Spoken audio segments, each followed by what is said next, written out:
Do you know that Gremlins and Indiana Jones The Temple of Doom are the reason why we have the PG-13 rating? Back in the early days of Hollywood, they had what was called the Hays Code. And this was a list of rules that movies in Hollywood had to abide by in order to be allowed to show their films on the big screen. Films that didn't follow these rules risked not being shown, or the directors would have to pay fines. Some of these rules included no open-mouth kissing, no showing criminal activity in a way that would inspire the audience to sympathize with the criminals. You were absolutely not allowed to make fun of religious figures. No profanity, although sometimes the words damn and hell were used sparingly. One of the most famous exceptions to this was Gone with the Wind, in which Rhett Butler declares, "Frankly, my dear, I don't give a damn." And this iconic line actually cost director David O. Selznick a fine equivalent to $100,000 today.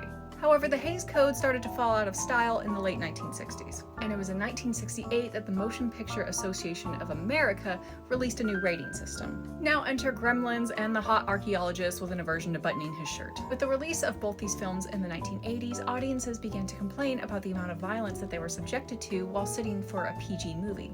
Author Philippa Antunes stated that these films could, quote, not be recommended to all children, but also could not be repudiated for all children uniformly.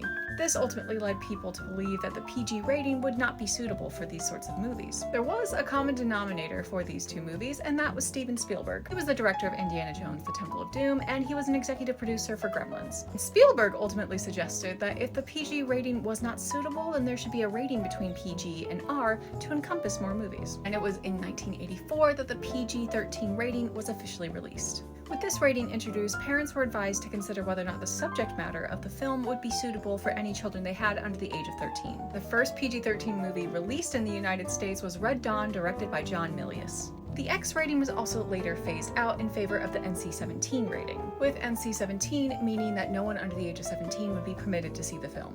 The X rating would go on to be used to denote that a film was pornographic. And thus we have the film system that is used in the United States today.